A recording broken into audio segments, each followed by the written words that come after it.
ఈ కేసు తేలే వరకు నా ఆస్తికలు నిమజ్జనం చేయకండి. న్యాయం జరిగితేనే నా ఆస్తికలను పవిత్రంగా గంగలో కలపండి. జరగకపోతే కోర్టు దగ్గర మురికి కుంటలో పారేయండి. ఇది అతుల్ సుభాష్ చనిపోయే ముందు తను అనుభవించిన బాధను 34 పేజీల్లో రాసి చేసిన రిక్వెస్ట్. అయితే గత కొన్ని రోజులుగా దేశమంతటా సంచలనంగా మారిన అతుల్ సుభాష్ కేసు ఇప్పుడు కొత్త మలుపు తిరిగింది. దేశం మొత్తం జస్టిస్ ఫర్ అతుల్ సుభాష్ తో ప్రభుత్వాన్ని, న్యాయస్థానాలను నిలదీస్తున్నారు. అంతేకాదు అల్లు అర్జున్ అరెస్ట్ తో ఈ కేసు ఇంకాస్త సెన్సిటివ్ గా మారింది. ఎందుకంటే అల్లు అర్జున్ అరెస్ట్ అయిన 12 గంటల్లో బెయిల్పై ఇంటికి తిరిగి వచ్చేశాడు.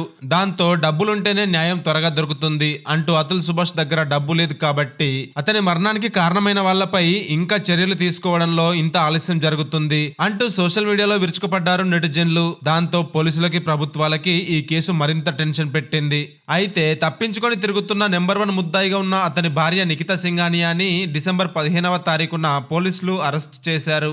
నిఖితా సింఘానియా పోలీసులు ట్రాక్ చేయకుండా ఆమె తన మొబైల్ ఫోన్ ను స్విచ్ ఆఫ్ చేసింది. కానీ ఎలాగోలా పోలీసులు వాళ్ళ ప్రత్యేక సోర్సులను వాడి ఆమెను ట్రాక్ చేయగలిగారు.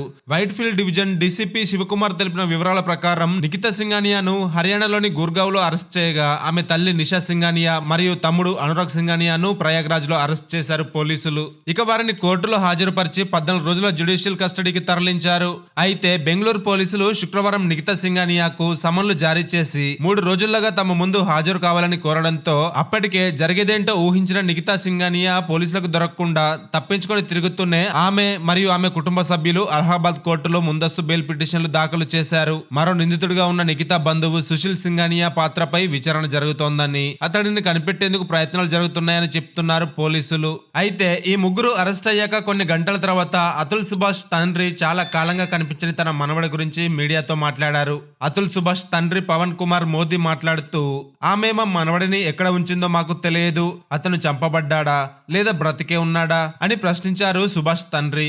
అతని గురించి ఇప్పటి వరకు మాకేమీ తెలియదు. నా మనవడు మాతో ఉండాలని నా కోరిక అంటూ కన్నీరు పెట్టుకున్నారు. అయితే ఏ తాతకైనా కొడుకు కంటే మనవడు అంటేనే ఎక్కువ ఇష్టం. ఇప్పుడు సమాజం మొత్తం నాకు మద్దతుగా నిలుస్తోంది. దయచేసి నా కొడుకు మరణం విషయంలో ఈ కేసుని ఆలస్యం చేయకుండా త్వరగా పూర్తి చేయాలని కోరాడు.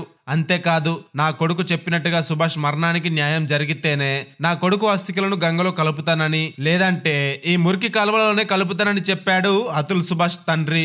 అయితే తన 4 ఏళ్ల కుమారుడికి అతుల్ సుభాష్ హృదయాన్ని కదిలించే లేఖ రాశాడు. ఇప్పుడు ఆ లేఖ ప్రతి ఒక్కరి గుండెని చిదిమేస్తోంది. నాన్న, నిన్ను మొదటిసారి చూసినప్పుడు నీకోసం నా ప్రాణం ఇవ్వడానికి కూడా సిద్ధంగా ఉన్నాను అనిపించింది.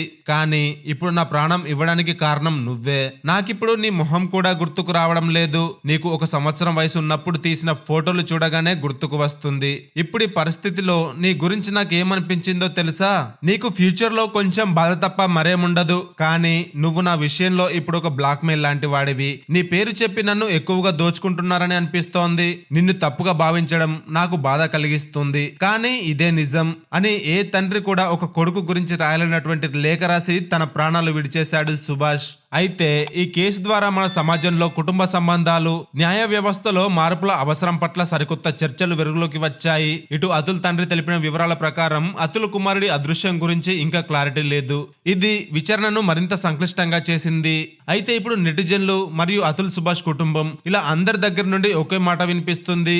ఈ కేసులో ఆలస్యం జరగకుండా అతుల్ సుభాష్ కి న్యాయం జరగాలి. కానీ ప్రస్తుతానికి ఈ కేసు ఇంకా విచారణ దశలోనే ఉంది. మరి ఎప్పటికీ అతుల్ సుభాష్ కి న్యాయం జరుగుతుందో చూడాలి. ఈ వీడియోపై మీ అభిప్రాయాన్ని కామెంట్ చేసి మరిన్ని అప్డేట్స్ కోసం మన ఛానల్ ని వెంటనే సబ్స్క్రైబ్ చేసుకొని పక్కన ఉన్న బెల్ ఐకాన్ కొట్టేసి నోటిఫికేషన్స్ ఆన్ లో పెట్టుకోండి.